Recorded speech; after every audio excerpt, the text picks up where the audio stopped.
And hey, everybody, here we are back in for another edition of Trey's Chow Down Live on Friday. And in studio today, I have Andy. What's up, Trey? How you Hey, doing, buddy? good. With Meat U Anywhere. Or Meat U Anywhere, correct? Meat U Anywhere, yeah. And what's the other logo I have? So that really came from, it says Texas Barbecue for Real, we ain't messing around.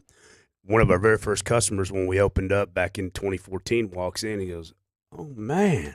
Y'all ain't messing around. I'm like, that's a T-shirt, man. You know? And so I thought we're going to add that to our standard mark, and we kind of rolled with it. So, well, when I pulled up over there, and I'll get this later, but when I pulled up over there the first time and I saw the name Meat U Anywhere, I thought that was it. But then I had to look. I looked twice, right? Because meat was spelled M-E-A-T, not E-M-E. So it was a neat deal, neat play on the words. Yeah, thank you. Okay, so this is really neat. Last week on Saturday, I was over in Deep Ellum. I was over at Deep Ellum Distillery with the Vodka Boys. And there's a new restaurant opening up called Basic Taco, and this guy spent months building out this thing. It's extremely neat. He's cool. It's kind of like old world charm. He's got like 20-foot ceilings, and he's got like moss growing down the sides, and it's kind of like a Johnny Depp, like the Pirates of the Caribbean type movie type. That's really neat. You got a craft cocktail bar. Yep. I mean, it's really neat. But the tacos are phenomenal. So awesome. It's Basic Taco in Deep Ellum. It's open now. So if y'all haven't tried it, you try it. It's an awesome place to go. This is something I thought was really cool. Andy, I was talking about this to you earlier. Monday they came out. Dunkin' Donuts did with a new ghost pepper donut, strawberry and ghost pepper. Now I bet you it can't be that hot. I'm going to try it, but I bet it can't. I'm the perfect demographic, man. You know what I mean? You are, yeah. Sweet and hot. I like That's it. right. I like it. And BurgerFi, one of my favorite fast casual burger chains, came out this week also, too, with a spicy chicken sandwich. And they also have ghost peppers and stuff in their chicken. And all the reviews I've read on it have been absolutely phenomenal. So I'm excited to go try it and see. And in Colleyville, we talked about this. They have a new dessert place called Dessert RX. And what's neat about it is RX is in the drugstore. All their desserts are made with no dairy, no gluten, and no refined sugars. So I think and they're getting awards for it. So I think that's phenomenal. Really cool. Yeah. Can't wait to go try that out. Our new page is up. If you like coastal food, Trey's Coastal Chow Down. We've been going for the last 3 or 4 years. We've been collecting content for that page for the last 2 decades. I've been traveling the highways and byways of Louisiana and Florida. Cool. And we have a bunch of stuff, and we've got, we're featuring all kinds of seafood dishes, from fresh oyster dishes to crab and all kinds of stuff, lobster, anything you find on the coast, it's in there. And you check it out, like it. Trey's Coastal Chow Down, you'll enjoy it. Also, our Drink with Trey page. If you haven't been there, have you seen that page yet? I haven't. Oh, man, we're reaching 1 million people a week on that page. Oh, that's phenomenal. And we do a lot of memes, but it's basically about craft cocktails and bars in Dallas-Fort Worth and North Texas, Texas in general. And then also, too, we do a lot of funny memes. So it's about laughing. It's about being positive, laughing. Absolutely, yeah. And it really took off when COVID because people were home a lot. People need reason to laugh. No doubt. And I'm all about that. You know that. No, there's no question. It cures a lot of ills right now, It does, yeah. For sure. Sometimes all you can do. That's a fact. All right, so now we're going to get into it with Meat U Anywhere and Andy. Thanks for having us, man. Yeah, man. Gosh, we met years ago. You remember? We met at Fort Worth Food and Wine Festival. Yeah. And no, it's cool. I appreciate you having us out. Yeah, I came over to see you, and they were really busy that day. I don't think you were there, but I came over for lunch. Yeah, I was over at the Trophy Club store, and they said, yes, some guy. And I'm like, I said, oh, man, Trey. I said, that's cool. I appreciate it. Yeah, those ribs were delicious. Thank you, man. Yeah, they were really good. Thank you. And it was funny because I ordered, and sometimes when I walk in by myself, right, and I order a whole bunch of stuff, people look at. Like that day, I was wearing now I just wear baseball caps, so I don't incognito. Yeah. I don't want to, especially during lunch. I don't want to screw anybody's business up. Sure. And I ordered all this food. Normally they look at me kind of funny. They were just slinging on the tray. They were placing it down, and great. I walked away. I thought they might say something, but I mean, I had a whole big tray of food. It was all really good, Thank you, man. Brisket was good. Thank you. Yeah, I think that's kind of the benchmark, right? In Texas, if you can kind of refine that craft on the brisket, then everything else falls into play. So you got to have good brisket. I think we got it dialed in. You go into some places and the brisket might look good, but boy, if it's tough when you bite into it, it's not. It just kind of ruins your whole experience. It does. And that's kind of the challenge for us too. Is that everybody comes in, everybody's a barbecue aficionado in Texas now. Yeah, you know what I mean. My brother and I, David, would joke about it. And like, yeah, by that virtue, we're the Mexican food aficionados. As much Mexican food as we've eaten in our life, But yeah, the guys are doing a wonderful job. My wife Kirsten, in the very early days, said, if you expect to grow this thing and you're as good as you think you are, then you better train and develop people better so that you're a better set of eyes looking in. So I'm like, she's 100% right. Yeah. You know what I mean? And so honestly, that's really been the craft is dealing with the science of it every single day, because conditions change every single day. Yeah. And, it's funny because too, on the craft side of it, people think that you have to have a 1,000-gallon tank and you got to manage and struggle. I'm like, man, I'm the baby of 10 in a Mexican Catholic family. That's all I've done is struggle my whole life. Yeah. So when we had the opportunity to get into it, we'd been using the J&R oiler out of Mesquite. Right. I was very familiar with it, and I thought, man, I want to eliminate that struggle. We've had friends that like jokingly say, "Oh, that's an easy bake oven." I'm like, no, it's not, man. I said it's about consistency, and you don't have to worry about, cranking this out of the pit to stoke it and damper it over here and crack this lid over here. I mean, it eliminates that piece of it, because dealing with folks, that have real world problems, talk about it now during COVID. I mean, like, think about all the variables that you have. So you try to minimize. Yeah, consistency is the key. It really is. So let's talk about where you grew up in West Texas. I grew up in San Angelo. Your dad came here. What did you tell me? 19. My father came here in 1917. Okay. Yep. And that was San Angelo? In San Angelo, Okay. yeah, in the West Texas area. And then was fortunate enough to meet my mother in the 20s. So they married in 23. But, one of the things we talked about earlier is like, hey, to realize that things weren't going to get better in Mexico in 1917. Right. 100 years later, they're not. They're pretty much the same. Pretty much the same, but worse, right? Yeah. And so you look at it, and I'm like, look, what is that? That's our legacy. And so honestly, we celebrated being Americans. We never, rescinded the fact that, we're Mexican roots. And that's Texas, basically, right? Right. Yeah. Welcome to Texas, habla español. Well, right? Yeah. Well, San Angelo is Texas. West Texas is Texas. For sure it is. Down the way is Brady. They call themselves the heart of Texas, but all roads go through San Angelo, right? Right. That's so right. It's been kind of cool, knowing that, and inevitably I'll talk to somebody. Oh, do you know so and so from San Angelo? I was like, oh yeah, I grew up there. So it's been cool, but. Did your dad cook? My father didn't cook at all, really. He worked for the railroad for about 51 years as a laborer.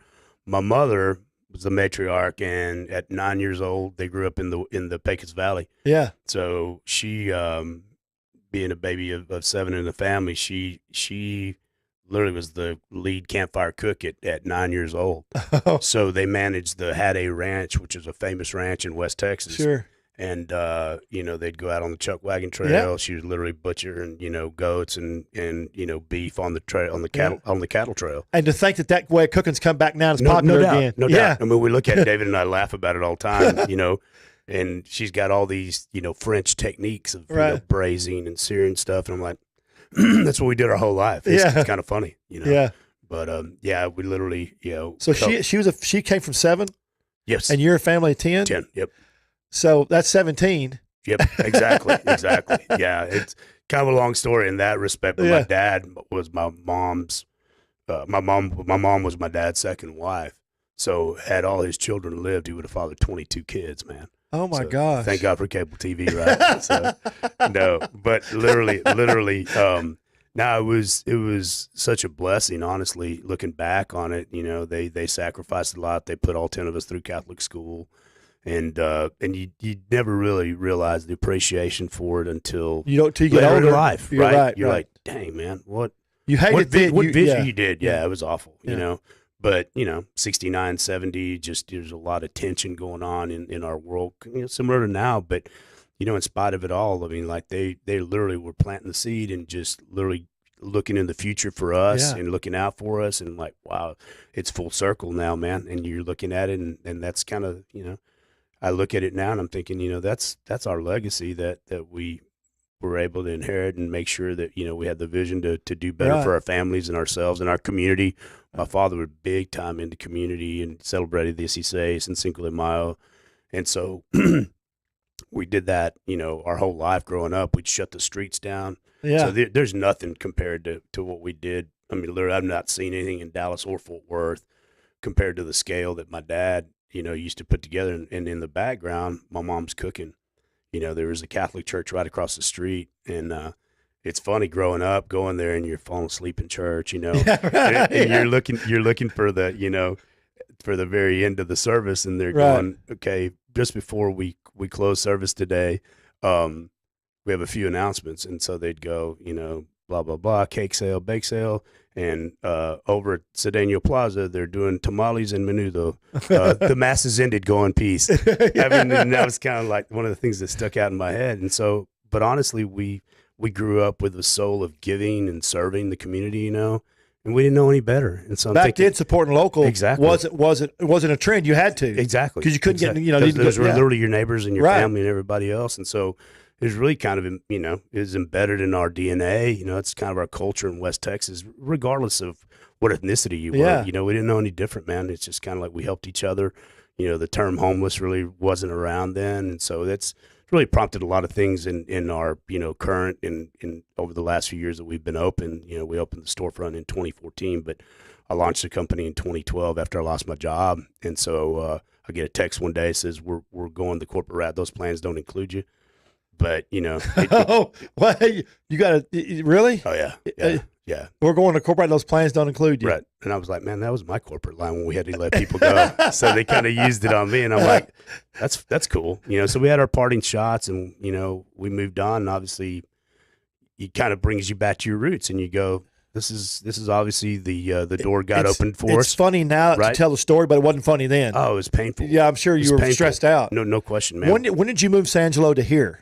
I got here in the late 90s, early 2000. Okay. Yep. Yeah. So you were out there. You were out there the whole time. My whole life. Yeah, my whole life. You know. And what did you do before barbecue? I was in the restaurant bar business. You know, cool. And we did well in the beginning. I had some partners, but it just changed. You know, it was tough. And subsequently, I just decided when we did Meat U Anywhere, I was like, you know, we ran out of space first of all in that first unit to do anything, and then Grapevine having just the culture to lends itself to BYOB. Yeah. I thought, man, that's what we're going to do. You know, it's kind of the fun thing about barbecue, being able to bring your own stuff in. And so it's kind of worked out. Barbecue is like all foods bring people together, but barbecue, especially in Texas, brings people together. I think so. It's a huge, and they'll wait in lines for barbecue and they'll talk. Right. Man, you know, you can be anywhere in big barbecue There's no lines. stranger, right? Oh, right. Yeah, because people want to share their enthusiasm about it. Let's say before COVID, now they got to get over being scared to death and get back to the way it used to be. Correct. And, you know. But I think too, you know, as much as we want to safeguard everybody,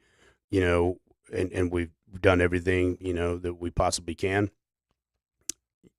I won't get in an argument with somebody if they pile up in line, you know. Right. I'm like going, hey, you're not the police. I can't, you know, I can't. And we've gotten to the point now where we're certainly letting them exercise, you know, their distance and all that. But you're 100% correct that it is so communal. You know, because we used to talk about barbecue, and so people convey that as grilling out, right? Depending on what part of the country you're from, right? You know, barbecue is something you went to, right? You know, we're going to a barbecue, right? So that in itself, you know, has kind of changed a lot in perception and just the forefront of, you know, pitmaster and all that stuff going on. So I think that's been great to highlight our industry right now is kind of how we need to kind of group together as an industry and make sure that we stand up for ourselves, man. That's the challenge. I think everybody's scared to death to voice their opinion. I'm like, look, I'm not. They really are. They are. Everybody's scared to death, and I'm like, look, I'm not ashamed to ask for help. You know, please come eat and support all restaurants. You know, we need your help. Yeah. I'm not going to do it, and you ain't going to see me in an unemployment line. Right. You know, we literally dodged that and said, look, we told our staff, it's your right to go. Make sure if you feel unsafe, please do what you need to. You know, your job is here. I said, but we are going to be paying overtime because the most indispensable resource we're going to need when this is all over and done is the human resource. Right. We're going to need each other. Which has been hard to find lately. Right. That's what a lot of people have struggled to do. Ridiculous. What I hear, I haven't. We didn't let anybody go. We kept everybody on 100%. You know, we paid overtime when we had to. Because it changed everything, right? We had to change the dynamics of how we expedited food out. You know, it was like, gosh, it only used to take one of us to roll a taco. You know, we open at 6 a.m. for breakfast tacos. Now it's kind of like, hey, give me gloves, give me a mask. You know, I mean, it's just kind of crazy. You know, it's just different. And so you wait, and it's not fun. You know, it's not fun because you're kind of like you're doing things instinctively. And I'm like, first of all, before this all started, why are people getting on social media or wherever else and go, we need to wash our hands? I was like, what'd you do before that, man? You know, it's kind of crazy. I'm like, this is actually the safest time to be eating in restaurants because our lives are on the line as well from being able to survive. Restaurants have always been safe, though. Right. I mean, that's what the health department. I mean, y'all are always safe, and if you're going to stay in, a restaurant can't stay in business if it's not clean and healthy and sanitized. That's exactly right. Period. Yeah, that's exactly right. So I think the public perception on that, we need help. We need help in people realizing that, look, you know, it's potentially hazardous to walk out of your house every day and, you know, drive down the road, right? Right. You know, no, as long as we're not doing anything out of, you know, just carelessness to make sure that we don't ensure public safety, I think we got to get over it and make sure that I said earlier, I was like, I don't want a new normal. I want to get back to normal. And the way you get back to normal is to get back to normal, right? But, you know. Well, we're all grown-ups, and that's the thing. People can police themselves. Exactly. They can wash their hands. They don't want to wash their hands, and they have a problem. Or if they want to wear a mask and they have a problem, then it's on them. It's not on the restaurant. I mean, no, for sure. Or anybody in the public. Yeah. You know? No, I think we got to be, you know, over the top. Make sure that we're doing everything to, you know, the perceived, you know, sanitation health standards are, you know, that we exceed those standards. But as I was telling you earlier, it's funny because I literally called the health department when it was all breaking out. There's no mask required in February. There's none of this stuff going on. It was interesting. And I said, they go, well, you already got, you've already been, you know, inspected. I was going, I know, but, you know, people, I want you to be our devil's advocate because I don't see you as adversarial. You know, if the health department gives you the standard and we're exceeding your standards by virtue of, you know, inspections, then that should be great from the public perception standpoint, right? At that early in the game, they didn't have any standards. They didn't have any guidelines. So to me, I think it's just, you know, it's tough to swallow that pill when you have politicians, you know, county judges dictating how we do business. I'm like, it's you know, it feels criminal to be indicted as an industry because remember, here's the funny thing to me. If you think back about it, you're going, hey, our dining rooms were perceived to be contamination zones. Right. Remember? We had to shut them all down. Well, some of the people are still saying that. Right. And it's not fair. It's not fair because I don't think that there's enough, you know, research to defend that. Now you walk in, I mean, we've been traveling all summer with baseball, my son and I. I have been too. Yeah. And so, I mean, we were, you know, just across the country, there's not a uniform policy. And so to me, I'm just like, okay, that's fine. You know, if you're going to give me the difference between wearing masks and shutting my doors down, of course we're going to wear the mask. Right. You know, but to me, I mean, one of the questions when a customer, you know, tried to gig me on it, it was the gotcha police with me. I was like, sir, I respect 100% exactly what you're saying. And he's like, oh, okay. Because he wanted to be confrontational about it. I said, I'm not. I said, you know, you're an adult. I'm an adult. I'm not a doctor. You're not either. He's like, you know, those are the guidelines. I said, yeah, it's an executive suggestion, right? I just don't think we all know enough right now to understand anything right now. I think I think in a couple of years after if they quit trying to shove tests and studies down everybody's throat, then and they have time to look at it and really take an objective appeal about it, then I think it'll come in.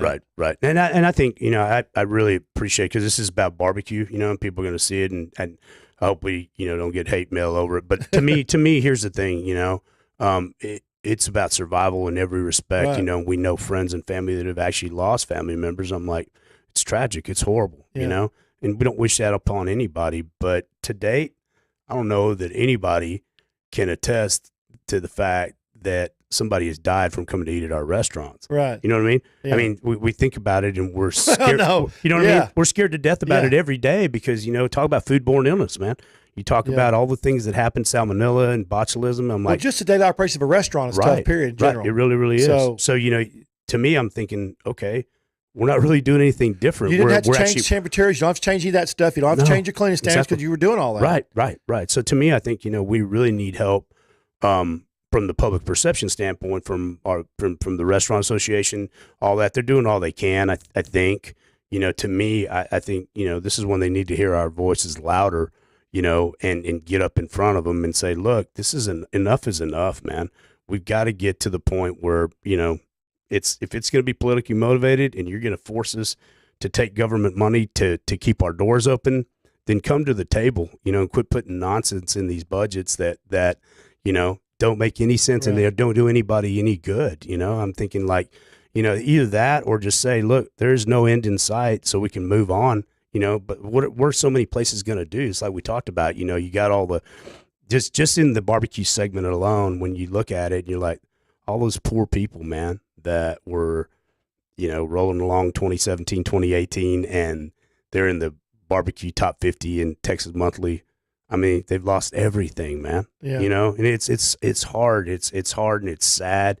And you see change, a ton of chains, that have the capability, to be able to sustain themselves. So many of them are filing for bankruptcy. Right. So it's tragic in that standpoint. And it doesn't make it fun, but you do have to laugh at times. You're kind of going like, hey, man, the beauty of it is, and the blessing is that, we were able to shrink that 80 to 90% down in daily losses, to 40 or 50.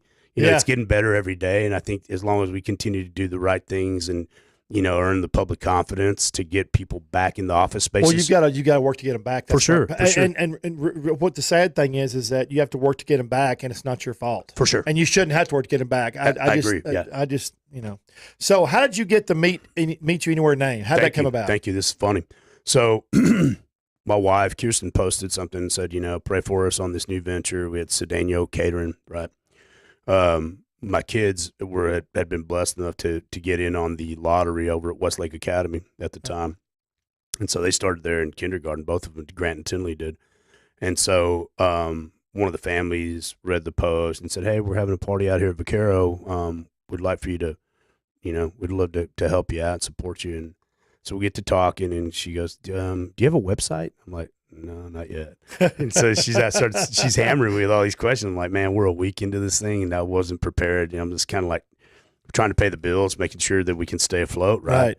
And I said, no, that's fine. So we finally come up with a menu, and she goes, okay, so are you delivering? Am I picking up? And I was like, once you decided on everything, just, let me know, and I'll meet you anywhere. I'm like, oh, that's my name right there, man. That's really how it came out. That's really awesome. Is, yeah. It was Deanne Jeppesen from Vaquero, called me up, and that's really a blessing. It's just friends and family, that come to our aid in the very early days to support us, and then they actually love the food, and love the story, and so it's like anything else, man. You can't really do it on your own, and that's what I'm saying. This whole crisis that we're going through.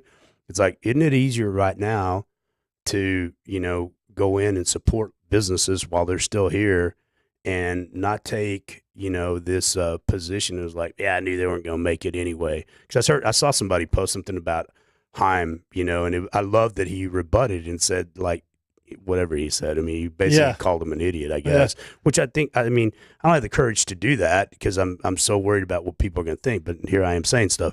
But I think it was cool that he said something, because I'm like, because somebody wrote something about him one day too. And I said, yeah, you got to give him a break. We have stuff. We have human error. We're dealing with stuff. No restaurant operator purposely goes out to set the bar low. Nobody does. Social media is just a different animal, though. It is.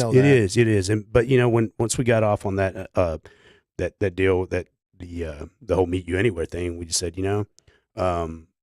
came back, and I had a buddy who lived across the street, and I said, hey man, I know exactly what I want the logo to look like. I said, Texas Ranger badge is kind of quintessential Texas, and so it's got that. Yeah, you never want Texas Rangers after you. Yeah. And then you have the horseshoe represents you for good luck, and then there's a Lone Star Texas, and then the heck, if we were the least bit successful, those little 4 stars will kind of represent the 4 corners of the earth. Yeah. So that's our story, right? Well, to date, we've been blessed with the brand. We're shipping internationally.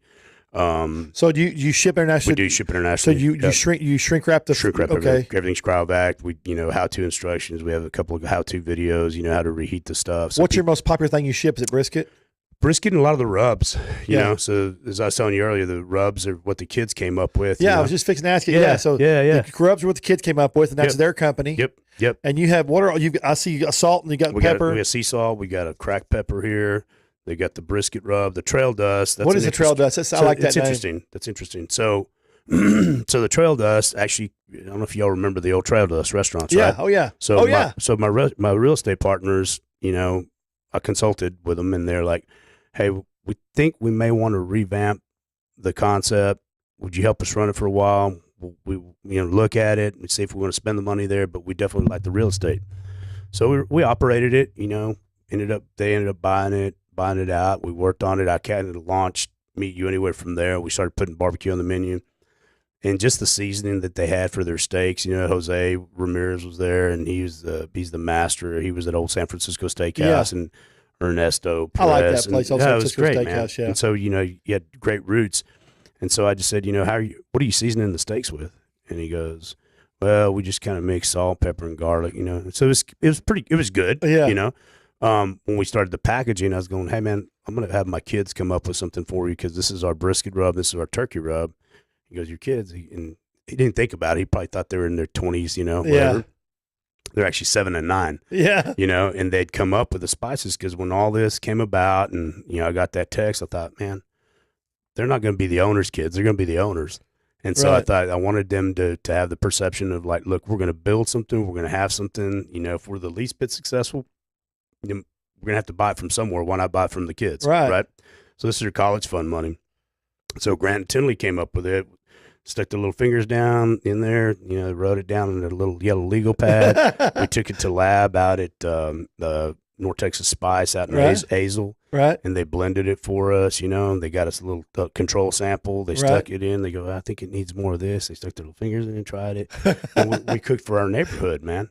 Everybody was like, damn, that was so good. So we knew we were onto something. So we get the packaging done, and I thought, well, heck, we got to make barbecue sauce. I had a big old job that I was able to get over in Denton County. Right. And it was the CoServe Electric, their big annual meeting, right? Right. And so anywhere from 2,800 people to 3,200 at that time. And so I'd been catering that in years. I've been catering the event years, with my other company. And so I thought, man, here I am outside churning a big old stock pot of barbecue sauce for 3,000 people. I'm like, this is ridiculous, man. And then I got to think, it's like the packaging's not there. We don't have the consistency. We're not going to be able to do that. But, to me, that event that we were able to take over, I was like, man, that's a captive audience of 3,000 people right there. So once we took off, people loved it. I was like, we're ready to launch the brand, on the sauce end of it. So every ounce of sauce that goes into it has their brisket rub in it. So they've got the brisket, they've got the barbecue sauce. And then in about 2016, my daughter and son were asking, like, why don't we have water? I was like, what do you mean? They go, why don't we have our own bottled water? I'm like, that's a good idea. So we started doing the research and we launched it. And we started out with a really cruddy bottle, I like the bottle. Bottle's really pretty. We made a significant investment in these. Yeah, you notice how cheap water bottles have gotten. Correct. They're ridiculous. Yeah. They just get thinner and thinner. Some of it, if you get the pressure right, they'll rip in your hand. Oh, we've had them where they'll sit, sideways. I'm like, I take pictures and send it back to the manufacturer. I'm like, dude, if we put our brand on something like that, people would beat us up about it. So you guys have no It'd be your fault. No, exactly. And it's sitting there sideways. So I'm like, we're going to make an investment in a great looking bottle. What is West Texas Heat? So the West Texas Heat, if you think about it, the grit in West Texas, man, you've got some West Texas roots, and you think about the grit when you're walking, stuff blowing through your teeth or whatever. Right. Yeah. So it's I didn't want to make it so peppery hot that people couldn't stand it. I think that's the mistake a lot of people mask their flavors. Right. For me, I just thought, man, I want kind of a peppery finish to it. So it's really primarily got a lot of white pepper, black pepper, a little bit of cayenne, but it's not so overbearing. So it's got a very smoky flavor to it, honestly. And the base of it is the sticky red, So we're doing molasses, brown sugar, I like that name, sticky red. Yeah. Tomato sauce, and then, the garlics, the onions, salt and pepper and all that. Yeah. And so I thought, man, that's a natural fit to make sure that the kids are incorporating this. And then when you're taking it to blenders, the big packing companies, I'm like, that's an easy thing. They pick up the phone, they call this packer and say, I need this much of the brisket rub or this much of the cracked pepper because we're making a 8,000 bottle run of the bottle of sauces. So kind of simple. We did a lot of behind the scenes work to do all that stuff. Where do you store all of it? Well, the great thing about it is that we were able to get a SKU number for it. We're doing so much volume that we're able to get it into Cisco. Ah. So Cisco gets it from the packer, And then you get it from Cisco. Exactly. So you let them store it. Exactly. So that's smart idea. Yeah, you just kind of like, you let everybody do what their specialty Yeah. is, right? So you can focus on building the business. My granddad always said, and he was very successful, concentrate on what you can do, hire people to work with you. Right. Let them do their job. Don't micromanage them. Right. And the business will flourish. Right. So for sure. Yeah. And I think that we're the dumb barbecue guys, right? So nobody gives us much credit for stuff like that. And so to me, kind of like the struggle we were talking about earlier, I'm like, hey man, the last thing I want to be doing out there, because trust me, when I first got started, I had a little trailer pit. Yeah. And I was that guy that was out there tweaking this Hustling. damper door, doing this, Yeah. trying to figure out and formulate the recipes. I was like, cannot wait till we have some J&Rs in house that I know how to manage. We know how to, I can teach somebody how to cook on those. So I'm like, because everybody has the perception, is like, yeah, I'm gonna sleep out here by my pit. I'm gonna take care of it. I'm like, that's great. That's passionate. Yeah. But you can't build a business that way. Yeah. You know what I mean? And so you build it through the front door and you make those contacts. It's funny because I met one of the owners outside and we were talking, and he goes, "You remember me? I used to come in and you used to call me W." And I'm like, "Oh my God, I didn't recognize you, man." He didn't have his glasses on, but we had so outside many. the studios. Correct. Yeah. And I was like, wow, we had so many people out there. I'm like, look, those are the relationships that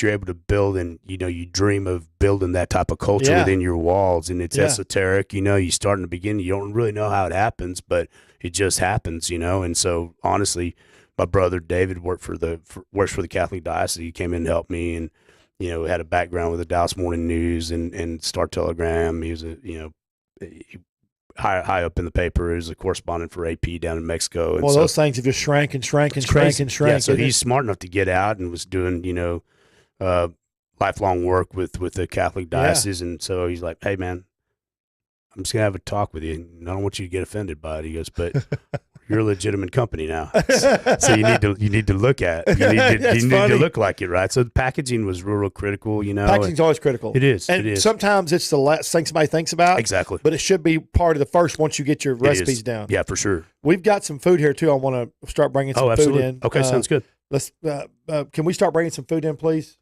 Chris? Oh, they can hear me. Yeah, they'll start bringing it in here. No problem. Yeah. I brought my buddy Hector Pomar from San Angelo. He's been with me a little over a year, so he's gathering some stuff, and I brought a little bit of everything because the cool thing about it is, in living in West Texas, honestly, if you ask my brother David if he likes goat. Yeah. Oh, dude, the funny face he just gets tired of it. He's like, we ate so much goat growing up, like the week before Easter.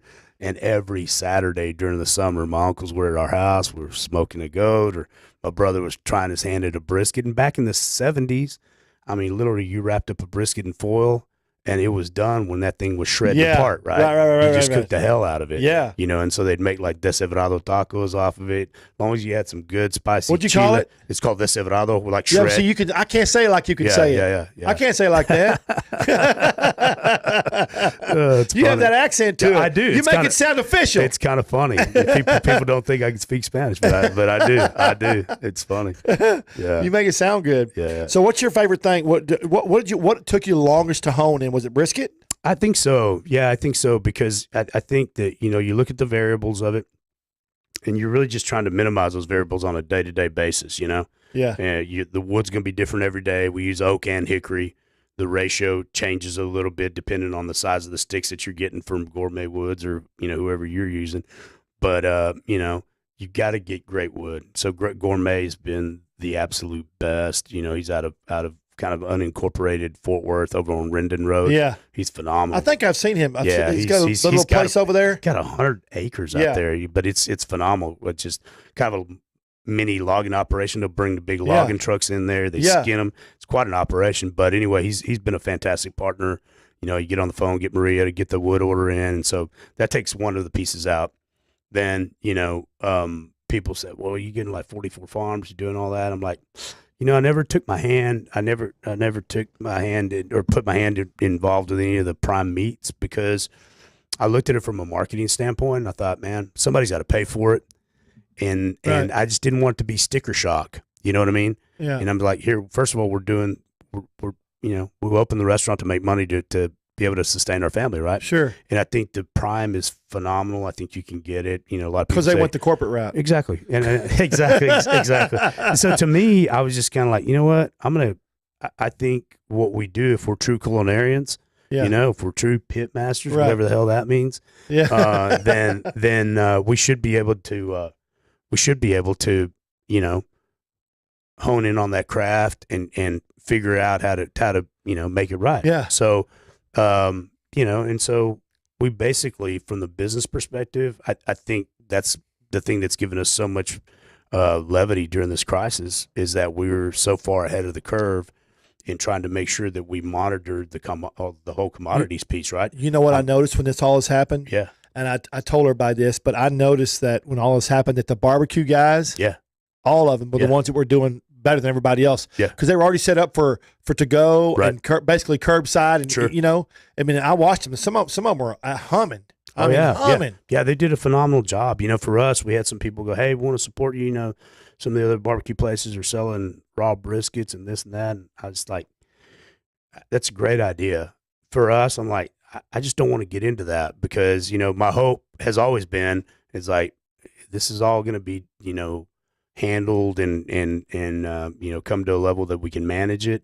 And I just didn't want to set that perception or that expectation for people, like, hey, well, I was buying them from you raw for $40. I'm like, man, I can't even buy a brisket for $40. Yeah. You know what I mean? Yeah. And so I just didn't get into that, where I was selling toilet paper and paper towels. And I'm like, hell, if I can get paper towels and Lysol, I'm keeping it. Yeah. You know? First of all, you don't have enough. I mean, your place is not right. What I saw wasn't that big to do. Well, all the Grapevine location is not. You know, we have a mammoth location over in Trophy Club. Right. And, we're going to talk about that. Yeah. Yeah. And you know, it's a huge facility. That was actually supposed to be the first location. Yeah. I mean, the day that I lost my job. Well, how times change. Right. And so, you know, the town of Trophy Club, the assistant town manager at the time, Steven Seidel, calls me. He goes, hey, man, I don't know if you remember me, but we met you on your tour years ago with your other company. And I said, yeah. He goes, we heard about that whole situation. It sucks, man. He goes, but it's good for us. I said, oh, yeah? He goes, yeah, man. We'd love to have you look at some facilities over here. I said, oh, great, man. Oh. So we literally looked at that current piece of land right there on the corner of 114 and Trophy Club Drive. Yeah. And, you know, went from there. I'm like, man, this is going to be awesome. So we looked at the piece of land. We ultimately, you know, started the Grapevine location first, and then, you know, moved on to the Trophy Club location. That's awesome. Yeah. Oh, boy. Oh, man. Look at that. Where'd you buy these at? Yeah. Isn't that great? Man, those are awesome. Yeah. So as you can tell, they're really. I love these little plates, too. Thank you, man. Yeah. Wow, look at this. So check it out. I think the coolest part for us is that, you know, that whole piece that we talked about, you know, culturally in Texas, you know, so we wanted to do something different, but literally, you know, hone in on the roots of what our flavors are growing up. And as you can see, there's some fat tamales right there, man. This is awesome. Thank you, man. So that's a chicken hatch. Chicken hatch? Chicken hatch. I buy all our masa from Cardona. So you know that masa's good. I know Benny, baby. Yeah, man, they're phenomenal. Mary and Benny are phenomenal people. So check that out. They run a fine organization over there. They're great people. You know, sweet salt of the earth. Look at that. Hang on, man. Yeah. Look at this brisket, Ron. Let me see if I can turn this around here. Look at that. Look at the bark on that, baby. Look at that bark. You know, I have a term I call barkalicious. Thank you, man. I like that. We're gonna steal that. Look at the thickness. That is just beautiful brisket. Look at that. Yeah. Look at that, man. Yeah. Wow. Yeah. So then we did, you know, a smoked brisket tamal. So I thought, you know, growing up, as I was telling you, you know, right. the masses ended going peace. I mean, as a kid, I remember standing on a little metal chair at, you know, 5 and 6 years old, grinding the pork by hand, right. man. I got to try this real quick. Yeah, help dig in, brother. It's really good. We keep talking. Yeah. So that's good that, you know, Hatch Chili being in, you know, through basically October. I'm like, man, you know, we can get it through. Cisco actually has a great product, you know, and people that, you know, get the Hatch. I mean, you get it. That's you good. roast it and then it tastes good. Isn't it phenomenal? Really, really good. So so you're roasting the hatches too? No, actually we started doing that. It got way out of control, man. Oh, yeah. I mean, because it's a process. We were doing so damn many of them. I'm like, man, we're wasting time doing this. Yeah. surely, Cisco, we were buying a ton at Central Market. Yeah. We were buying them out by the caseloads. We would go in, we'd go over to Tom Thumb, we'd buy 2 cases, of Hatch when this all started during season. I'm like, that's crazy, man. We're focusing on the wrong thing. Yeah. You're a market. No, exactly. Yeah. And so, it was great, but I thought, surely Cisco's got this. Well, actually, Cisco has the exact same thing. It's less expensive. It's already done for you. I can get it in, that's what that is, the Hatch chili, Some of those companies now have got some great products. It's not like it used to be 20 years ago. In the last decade, I'm going to say in the last decade, things have changed so much about getting even fresh products from. For sure. Yeah. Because it's simplification, you know what I mean? And there again, what are you focusing on? You're focusing on your guests that are really paying your bills, man. Yeah. You can focus on the customer service level. I'm like, you may think you can beat us at Brisket. You may think you can beat us at, tacos and tamales, but you can't beat us on the customer service end. No, you can't. No, we're gonna treat you like you're in our home, and so that's been the beauty of it. This one right here is phenomenal, man. It's a turkey and dressing. What is it? Turkey and dressing tamal. Are you serious? Dude, turkey and dressing tamale. Turkey and dressing tamale. And you got to dip a little bit of that cranberry. I'm going to. Little cranberry Carolina sauce. Don't worry. Okay. Man. Isn't that How'd good? you come up with that one? I'm telling you, man. We like to eat, dude. So we literally blended it. We got the masa from Benny and Mary over there, and we used our turkey rub on there, man. So we seasoned the masa with our turkey rub. Doesn't it taste exactly like it does. Stuffing? It does. And then the boys will get whole turkeys from Cisco. We'll stick them in our big steam kettle, and we'll cook it in there with a mirepoix and turkey seasoning and just really heavy stock, and then use that stock reduction and blend the turkey in there. He brought me forks like I was going to eat with a fork. Pretty damn funny. I eat with my hands, damn. Everywhere I go, I eat with my hands. I mean, Mexican. I'm a big hand eater. Yeah, me too. Texas and Mexican food, right? That's Yeah. Yeah. Hell, I eat pretty much everything out of the hands because I just like it. Just I don't know. Just went. I agree with you. So which one is this? This is the smoked brisket with chile con carne. Oh my goodness. Yeah. Man, that's good. Thank you, man. Yeah. No, it's been it's been a blessing to be able to do all these different items, and just kind of highlight what the capability of our staff, Jose, Hector, and boys. So before I forget, I want to say some people who don't know what we're talking about. It's called Cardona Foods over there. Yeah.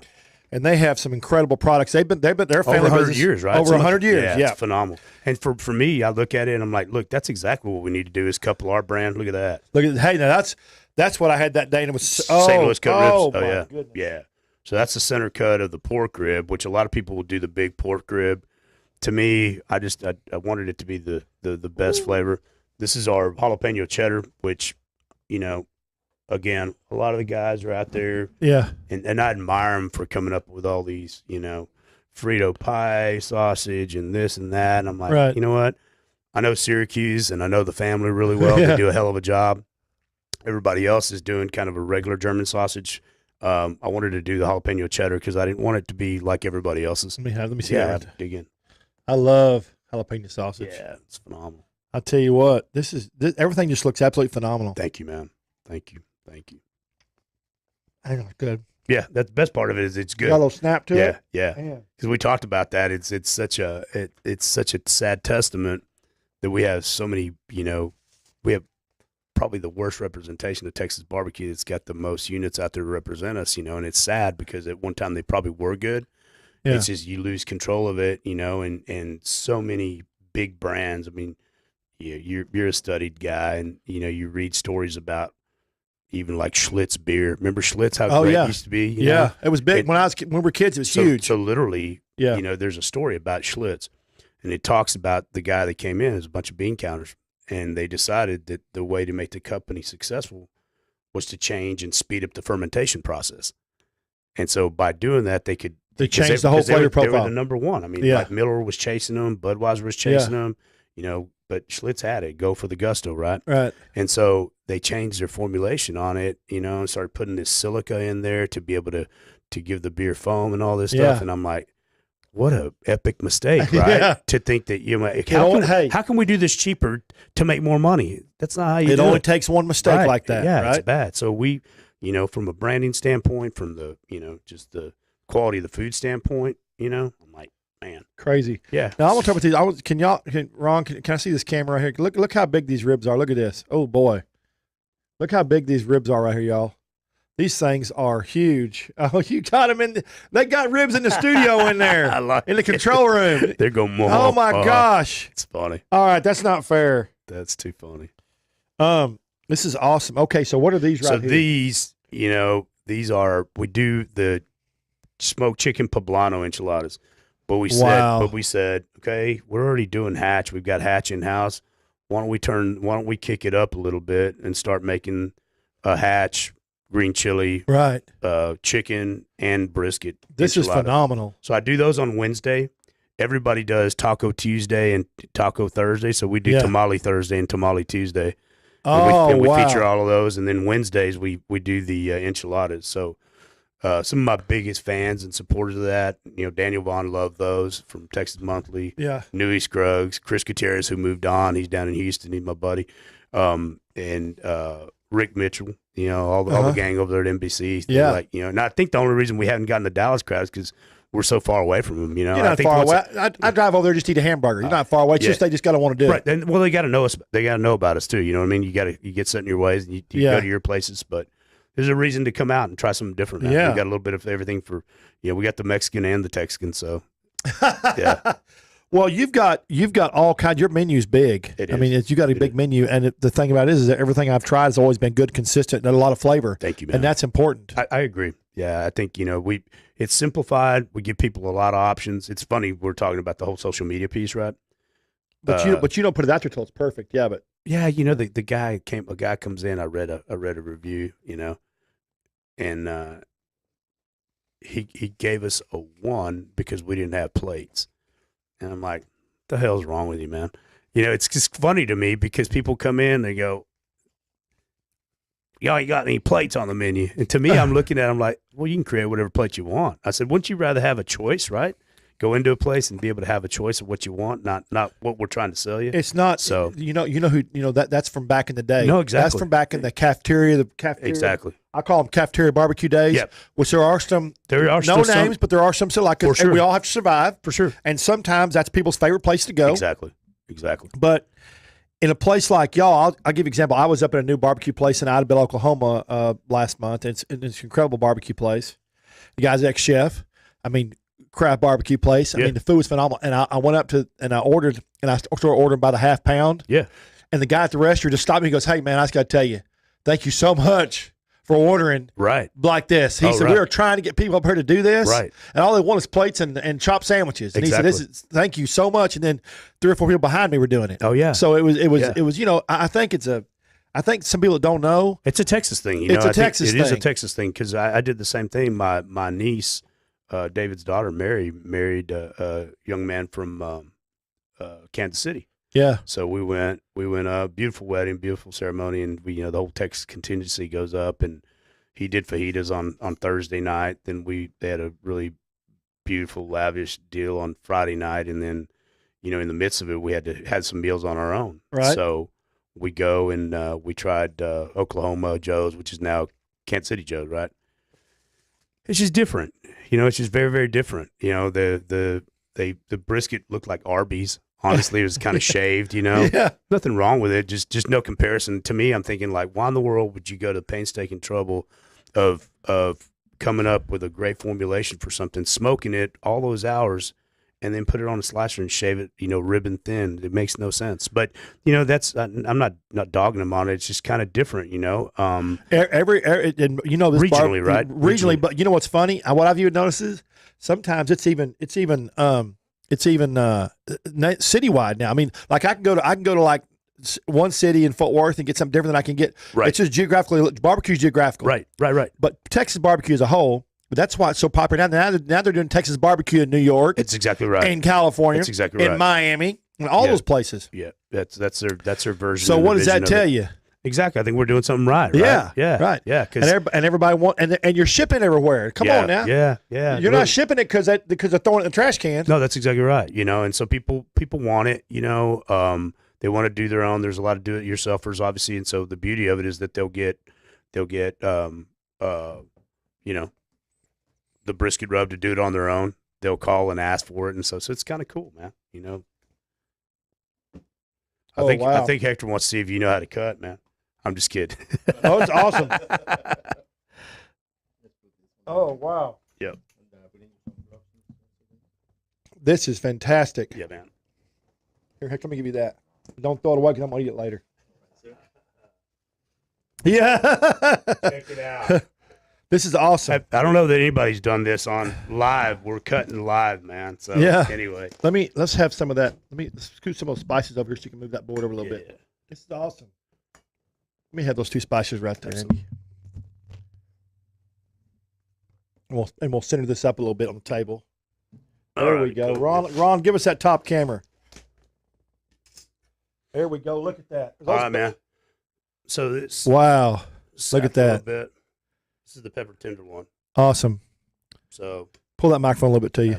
Absolutely, yeah. So obviously we cooked this early when we got here, and it sat in that Canberra a little bit, so I lost a little bit of the rareness. No, it looks fantastic. But it's good, man. It looks fantastic.